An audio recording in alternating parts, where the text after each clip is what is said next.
नदीम अपनी बूढ़ी सास को उम्रा करवाने सऊदी अरब ले गया और वहां जाकर इससे भीख मंगवाने लगा। अगर वो भीख मांगने से इनकार करती तो इस पे तशद्दुद करता और इसकी बेटी को तलाक देने की धमकियां देता। एक दिन वो इसे रोड पर छोड़कर गया तो जब शाम को आया तो सास वहां मौजूद नहीं थी। इसने बीवी को फोन पर कहा कि उम्रा करते हुए रश की वजह से अम्मा फौत हो गई हैं और इसे यहाँ दफन कर दिया है। कुछ अरसा बाद वो पाकिस्तान लौटा तो जब घर दाखिल हुआ तो इसके कदमों तले जमीन निकल गई, क्योंकि सामने पाई पाई जोड़कर सफिया बेगम ने उम्रे पर जाने के लिए पैसे जमा किए थे। मगर सबसे बड़ा मसला था कि जाती किसके साथ। शोहर हयात ना था और बेटा भी कोई ना था। बस दो बेटियां थी और दोनों ही ब्याही हुई थी।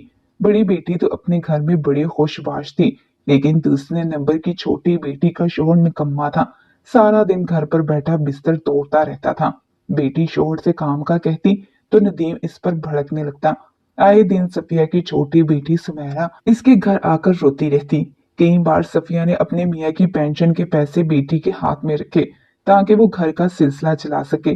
फिर इसे ये कहने लगी कि बेटा, मैं कब तक तुम्हारा खर्चा पूरा कर सकती हूँ, तुम नदीम को किसी काम पर लगाओ। सुमेरा रोने लगती कि अम्मा मैं क्या करूँ। जब भी इसे कहती हूँ जाओ कमा कर लाओ तो मुझ पर चीखने चिल्लाने लगता है, मारने को दौड़ता है। सफिया को जब इस बात का इल्म हुआ तो इसने सुमेरा से कहा कि वो सिलाई सीख ले, अपने हुनर से पैसे कमाए। सुमेरा को भी अपनी माँ का मशवरा अच्छा लगा। सिलाई के पैसे भी सफिया ही भरती रही थी। सुमेरा ने बहुत जल्दी सिलाई सीख ली और कपड़े सिलाई करने लगी। वो बड़े ही शानदार कपड़े सीने लगी थी। जिसके मुंह मांगे पैसे मांगती तो लोग देने से गुरेज ना करते। ये देखकर तो नदीम बिल्कुल ही घर का होकर रह गया था। जब भी सुमेरा इसे झगड़ा करती कि वो भी कुछ कमा कर लाए तो वो कहता कि ठीक है, ऐसा कर तो मुझे बैरूनी मुल्क भेज दे, मैं वहां जाकर कमा लूंगा। यहाँ मुझसे कोई नौकरी नहीं होगी। यहाँ दिन रात मेहनत करूं और हाथ में क्या आता है, चंद सौ के नोट। बाहर जाऊंगा तो डॉलर दरहम कमाऊंगा, फिर तुम्हारे भी दिन बदल जाएंगे। सुमेरा कहने लगी कि इतनी अच्छी मेरी किस्मत कहाँ, मैं कहाँ से तुम्हारे लिए पैसों का इंतजाम करूंगी। बहरहाल ये कहकर सुमेरा सिलाई मशीन के सामने बैठ गई। सफिया ने शोहर की पेंशन की पाई पाई जोड़कर इतने पैसे जमा कर लिए थे कि उम्रा करने जा सके। ये इसकी दिली ख्वाहिश थी और ये पैसे वो कब से जमा कर रही थी। इरादा तो ये था कि अपने शोहर के साथ जाकर उम्रा करती, शायद नसीब में ना था। एक बार सफिया ने अपनी बेटी सुमेरा से इस बात का जिक्र किया। सुमेरा कहने लगी अम्मा, अगर आपको उम्रे पे जाना है तो ऐसा करें नदीम को साथ ले जाएं। एक उम्रे में आपका साथ भी हो जाएगा और दूसरा ये वहां पर अपने लिए नौकरी भी ढूंढ लेगा। अगर इससे नौकरी मिल गई तो मेरी जान को भी सुकून हो जाएगा। फिर जहां इसकी नौकरी लगेगी वो इसका वीजा भी लगवा देंगे। जितनी सुमेरा अपने शोहर नदीम से परेशान थी, इतनी ही सफिया ये चाहती थी कि वो खुद कमाए और इसकी बेटी को ख्वामखा की मुशक्कत ना करनी पड़े। इसलिए वो मान गई। ये बात जब सुमेरा ने नदीम को बताई कि वो अपनी सास के साथ उम्रे पर चला जाए तो इसकी तो खुशी की कोई इंतहा न थी। इसे मुफ्त में ऐसा मौका मिल रहा था, और क्या चाहिए था। क्योंकि सफिया ने अपने और अपने शोहर के लिए पैसा जमा किया था। शोहर तो हयात ना रहा था, इसलिए दामाद के साथ उम्रा करने जाना चाह रही थी। सारा खर्चा सफिया ने ही करना था। नदीम बहुत खुश था। जैसे जैसे उम्रे पे जाने के दिन करीब आ रहे थे, नदीम की फरमाइशें भी बढ़ने लगी। सुमेरा से कहने लगा मेरे पास तो साफ सुथरे कपड़े ही नहीं हैं जो मैं उम्रे पर पहन सकूं। ऐसा करो, अपनी अम्मा से 10-12 हजार रुपया लो और मुझे दो, ताकि मैं थोड़े से अपने कपड़े खरीद कर सिलवा सकूं। अब क्या मैं पुराने कपड़ों में उम्रा करता हुआ अच्छा लगूंगा। सुमेरा अगर इसे कुछ भी कहती तो बात झगड़े पर जा पहुंचती। इसने अपनी सिलाई के पैसों से 12 हजार दिया और बगैरतों की तरह नदीम ने भी बीवी से पैसा लेते हुए शर्म महसूस नहीं की थी। जाकर अपने लिए कॉटन के सूट खरीदे और दर्जी को सीने के लिए दे दिए। जिस दिन सफिया ने जाना था, दोनों बेटियों के गले लगकर वो बहुत रोती रही और बच्चियों को दुआएं देती रही। फिर नदीम के साथ उन्होंने सऊदीया का सफर शुरू किया। जब वो जद्दा एयरपोर्ट पहुंचे तो सफिया के दिल की ये हालत थी कि खाना काबा को देखने के लिए मचल रहा था। जुबान पर लब्बैक अल्लाहुम्मा लब्बैक था। यकीन करना मुश्किल था कि वो वाकई ही इस पाक सरजमीन पर पहुंच गई है जहां आने की इसकी बचपन से ख्वाहिश थी। गुर्बत में पली बड़ी थी, इसलिए ना तो बाप के घर ऐसी कोई ख्वाहिश पूरी होने के आसार थे, ना शोहर के घर। शोहर गवर्नमेंट का मुलाजिम था, ईमानदारी से जो कमाता इससे बस घर ही चलता था। लेकिन सफिया के शौक की इंतहा ये थी कि इसने 2-3 साल तक ईद तक के कपड़े नहीं सिलवाए थे और वो पैसे वो जमा करके एक तरफ रख देती थी। इरादा यही था कि वो उम्रा करने अपने शोहर के साथ जाएगी, लेकिन पैसे जमा करते करते और हर साल बढ़ती महंगाई ने तो सफिया को मौका ही नहीं दिया था। जवानी से बुढ़ापे में आ गई थी, अब जाके इसके पास इतने पैसे जमा हुए थे कि वो उम्रे पे जा सकती। जल्दी से मक्का मुकरमा का सफर बड़ी बेचैनी से गुजरा था। जैसे ही खाना काबा के पास जाकर खड़ी हुई तो दिल बेइख्तियार सा हो चुका था। आंसू लगातार आंखों से जारी थे। बेयकीनी का आलम था कि वो सच में काबा शरीफ के इस कदर करीब खड़ी है। मुल्तजम पर पहुंचकर तो इसकी सिसकियां बुलंद हो गई थी। वहां मौजूद सब लोग रो रहे थे। सफिया को भी किसी बात का होश ना था। बस इसे लग रहा था कि सामने काबा है और वो अकेली खड़ी है। पूरा उम्रा सफिया ने अल्लाह की मोहब्बत में आंसू बहाते हुए किया था, लेकिन ये नहीं जानती थी कि इसका दामाद इसके साथ कौन सा घिनौना खेल खेलने वाला है। उम्रे के बाद कमरे में आई, कुछ देर आराम के घर से लेटी हुई थी कि कमरे के दरवाजे पर दस्तक हुई। वो बेदार हुई और जाकर इसने दरवाजा खोला तो नदीम सामने खड़ा था। सफिया से कहने लगा कि मुझे आपसे कुछ बात करनी है। इस वक्त नदीम के हाथ में 2 जूस के गिलास थे। ये देखकर सफिया को हैरत हुई थी। वो क्यों जूस के गिलास लाया था? वो अंदर दाखिल हो गया और जूस सामने छोटे से गोल मेज पर रखकर खुद सोफे पर बैठ गया और एक जूस का गिलास सफिया को थमा दिया। कहने लगा कि उम्रा तो अल्लाह ताला ने करवा दिया है और मैं चाहता हूँ कि अब मैं नौकरी तलाश करूँ। सफिया ने जूस पीते हुए कहा कि हाँ बेटा, क्यों नहीं, तुम जरूर नौकरी ढूंढो। वो कहने लगा, अम्मा जी कैसे ढूंढूं?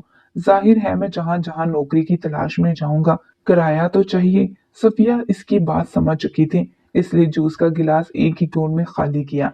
साइड टेबल के दराज से पर्स निकाला और कुछ नोट इसे पकड़ा दिए। लेकिन जैसे ही इसने इसको पैसे दिए, सफिया को बहुत जोर का चक्कर आया था कि वो बेड पर ही गिर गई। फिर इसकी आंखें बंद होती चली गईं। इसे तो किसी शय का होश ही नहीं रहा था। जब कुछ घंटों के बाद इसे होश आया तो चकराते हुए सर को थामे उठी। अपने बेड पर बेसुध लेटी हुई थी। इस कमरे में नजर पड़ी तो इसका पूरा सामान खुला हुआ था। इसका सर अभी तक चकरा रहा था। इसने अपने सर को पकड़ा, फिर सोचने लगी तो सब कुछ याद आ गया। रात को नदीम का कमरे में आना, जूस का गिलास पिलाना, फिर इसका बेहोश हो जाना, एक धमाके के साथ सब याद आया था। जितना कैश था इसके सामान से गायब था। जल्दी से कमरे से बाहर निकलकर नदीम के कमरे में आई तो मालूम हुआ कि कमरा छोड़ के जा चुका है। ये देखकर तो सफिया की जान पर बन गई थी, क्योंकि इसके पास मजीद रहने के लिए होटल के कमरे का किराया तक ना था। जो पैसा था वो नदीम ले जा चुका था। इसका सर अभी भी चकरा रहा था, मगर इसके बावजूद वो बौखलाई हुई कमरे से निकली और बाहर आकर आसपास नदीम को ढूंढने लगी। वहां पर कई लोग थे जो आ जा रहे थे, मगर इनमें कहीं भी नदीम मौजूद ना था। इसकी हालत इस कदर खराब हो गई कि वहीं बैठकर रोने लगी। इसे रोता हुआ देखकर अरबी जुबान में आकर कुछ औरतें और वहां पर काम करने वाले मुलाजमीन बात करने लगे। वो उर्दू में इन्हें अपनी परेशानी बताने लगी, मगर वो तो इसकी जुबान समझ ही ना पा रहे थे। सफिया परेशान होकर रह चुकी थी। आज तक वो अकेली पाकिस्तान में एक गांव से दूसरे गांव नहीं गई थी। यहाँ पर अपने दामाद का सहारा लिए हुए वो एक मुल्क से दूसरे मुल्क आ चुकी थी। अनजाने लोग थे, पराया देश था। यहाँ पर वो किससे मदद मांगती? इसके पास तो मजीद किराए के पैसे भी ना थे जो देकर यहाँ पर रह सकती। आज इसका इस होटल में आखिरी दिन था। मजबूरन इसे अपना सामान पैक करना पड़ा। होटल वाले इसे होटल से निकाल चुके थे। वो रोती हुई होटल के बाहर आई और सीढ़ियों पर बैठकर रोने लगी। वो अपने बैग को सीने से लगाए हुए थी। लोगों को आसपास देखती तो समझ नहीं आता कि क्या करे। इसके पास रहने का कोई ठिकाना मौजूद ना था, ना ही मोबाइल था जो किसी तरह पाकिस्तान कॉल करके अपनी बच्चियों को बता सकती। वो सड़कों पर मारी मारी फिरने लगी और अपने दामाद को ढूंढने लगी, मगर दामाद तो इसके पैसे लेकर रफू चक्कर हो चुका था। तो इसका प्लान था कि वो यहाँ आकर सफिया के सारे पैसे हड़प कर लेगा और फिर कोई अच्छी नौकरी ढूंढेगा, चाहे 2 नंबर काम ही क्यों ना करना पड़े, वो करेगा और खूब पैसे कमाएगा। मगर इस जैसे निकम्मे इंसान से भला मेहनत होती ही कहाँ थी। वो सुबह से भूखी थी। इसके पास खाने को कुछ भी मौजूद ना था। चल चल कर जब थक गई तो सड़क किनारे एक जानिब होकर बैठ गई। भूख के मारे अब मजीद चलने की हिम्मत ही न रही थी। दिल ही दिल में अपने रब से मदद मांगने लगी कि काश नदीम इसे मिल जाए। वो जहाँ बैठी थी वहीं पर एक फास्ट फूड की दुकान थी। इसने जब एक औरत को बेसहारा बैठे रोते देखा तो खाने पीने की कुछ चीजें लाकर सफिया को दे दी और अरबी जुबान में सवाल करने लगा।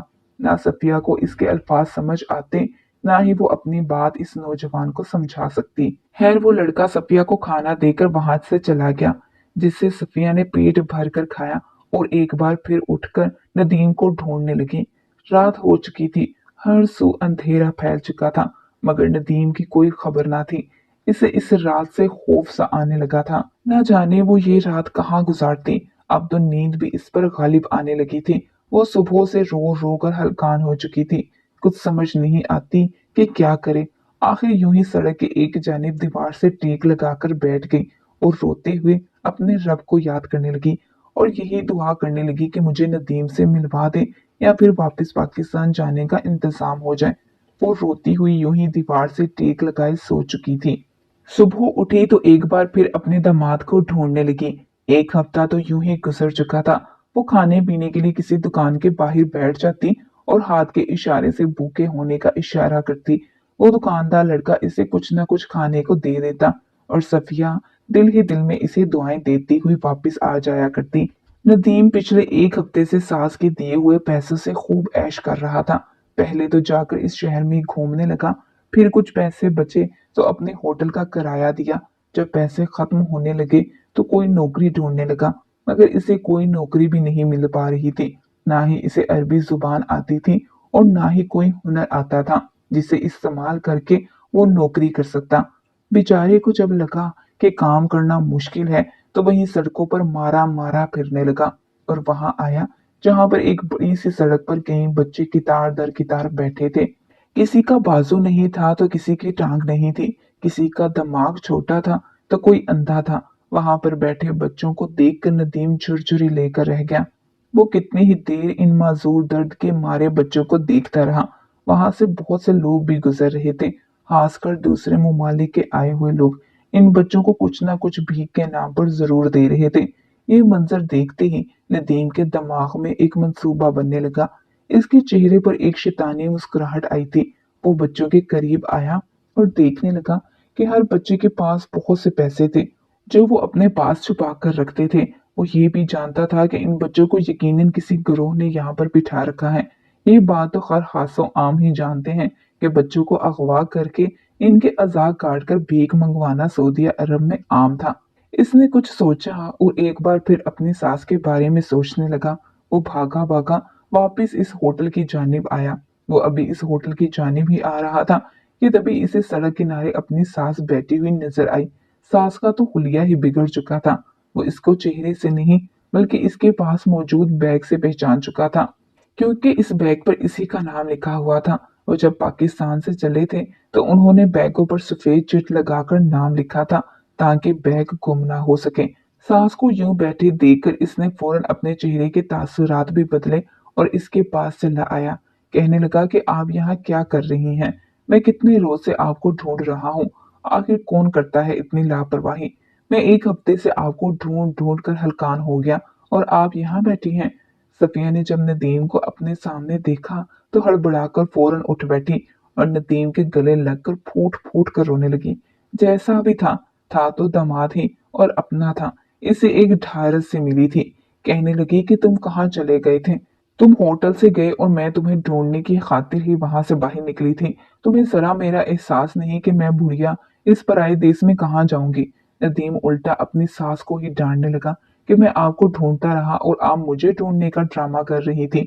मैं तो आपके और अपने दोस्तों रिश्तेदारों के लिए तबरुक लेने गया था जो बतौर तोहफा देने थे, मगर अफसोस रास्ते में एक जेब कुतरा मेरी जेब भी काट कर ले गया। जब होटल वापस आया तो आप होटल में मौजूद ही ना थी। सफिया ने जब ये सुना तो सब समझ बैठी। सदमे से कहने लगी कि इन पैसों से ही तो हमने वापस पाकिस्तान जाना था। अब हम वापस पाकिस्तान कैसे जाएंगे? हमारे पास तो एक फूटी कौड़ी भी नहीं रही और ना ही तुम्हें कोई काम मिला है। नदीम कहने लगा कि अगर आप चाहें तो हम वापस पाकिस्तान जा सकते हैं, लेकिन बदले में आपको मेरा कहा मानना होगा। सफिया हैरत से अपने दामाद को देखने लगी। दामाद फौरन इसको एक तरफ ले गया और कहने लगा कि आपको यहाँ भीख मांगनी होगी। जैसे वो बच्चे और कुछ बूढ़ी औरतें मांग रही हैं। इस कारोबार में बड़ा ही फायदा है। सफिया ने जब दामाद के मुंह से ये सुना तो इसके पैरों के नीचे से जमीन निकल गई। वो हैरानगी से दामाद का चेहरा देखने लगी और कहने लगी, तुम होश में तो हो? आखिर क्या कहना चाह रही हो? मैं और भीख मांगूंगी? सफिया दामाद के साथ चिल्लाकर बात कर रही थी, मगर नदीम ने अगले ही पल एक सन्नाटेदार थप्पड़ सास के मुंह पर मार दिया और कहने लगा, खबरदार जो इनकार किया तो चुपचाप जा और जाकर कमा कर ला, वरना अच्छा नहीं होगा। सफिया पहले तो इनकार करती रही कि मैं कैसे भीख मांगू, मुझे तो ये सब करना ही नहीं आता, ऐसे करने से बेहतर है कि मैं मर ही जाऊं। इतना सुनना था कि नदीम फौरन हर हद पार करते हुए सास का मुंह दबोच कर कहने लगा कि अगर तुमने मेरी बात ना मानी तो मैं यहाँ से चोरी चकारी करके वापस पाकिस्तान चला जाऊंगा और जाकर तुम्हारी एक बेटी को तलाक दे दूंगा और दूसरी पर ऐसे इल्जाम लगाऊंगा कि वो भी अपने घर में खुश नहीं रह सकेगी। तुम्हारी दोनों बेटियां बर्बाद हो जाएंगी और तुम यहाँ तड़प तड़प कर अलग मर जाओगी। सफिया ने जब ये सुना तो इसके रोंगटे खड़े हो चुके थे। मजबूरन इसे अपने दामाद की बात मानना पड़ी और सड़कों पर जाकर भीख मांगने लगी। वो सड़क पर भीख मांग रही थी, मगर कोई भी इसे पैसे नहीं दे रहा था, क्योंकि वो एक सही सलामत खातून थी। लोग तो माजूर और बेसहारा लोगों को ही पैसे दिया करते थे। जब नदीम ने देखा कि इसको कोई भी भीख नहीं दे रहा तो वह हैवानियत पर उतर आया। इसने इस रात अपनी सास को लाया और एक सुनसान इलाके में ले जाकर इसे मारना शुरू कर दिया।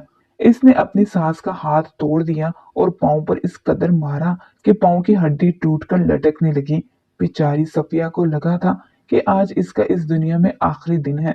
वो दामाद के पांव पड़ गई, भीख मांगने लगी कि मुझे मत मारो, मैं मर जाऊंगी, मैं इतना दर्द बर्दाश्त नहीं कर सकती। मगर दामाद को इस पर भी रहम न आया। बेचारी सफिया हाथ और पांव तड़वाकर अब भी वही जमीन पर गिरी पड़ी थी। सुबह हुई तो सफाक दिल नदीम इसे सड़क किनारे छोड़ आया। इसकी गैर हालत देखकर लोग इसे पैसे देने लगे। नदीम की खुशी की कोई इंतहा नहीं रही थी। एक रोज पाकिस्तान से सुमेरा की कॉल आई और सफिया से बात करने की जिद करने लगी। नदीम कई रोज से टालता रहा, फिर एक रोज फोन पर बात करते हुए कहने लगा कि तुम्हारी माँ को हार्ट अटैक आया है, वो मर गई है, इसलिए मैंने इसे यहीं दफना दिया है। तुम्हारी माँ बड़ी ही खुशकिस्मत है जो यहाँ मर गई। सुमेरा पर तो क्यामत टूट पड़ी थी। दोनों बहनें रोती बिलखती रही। हर सू खबर आम हो चुकी थी कि सफिया भी उम्रा करने गई और वहीं अल्लाह को प्यारी हो गई। कई रोज यूं ही गुजर गए और नदीम कमाकर खुश हो रहा था। एक रोज वही फास्ट फूड वाला लड़का सफिया के करीब आया। जब वो पैसे देने लगा तो इसकी हालत देख के इसे शदीद अफसोस हुआ। वो फौरन सफिया को उठाकर अपने घर ले गया और इसका इलाज करवाया। सफिया ने इस लड़के को देखा तो आंखों में आंसू आ गए। वो अरबी लड़का बड़ा ही नेक था। इसकी बीवी और माँ ने सफिया का बहुत ख्याल रखा।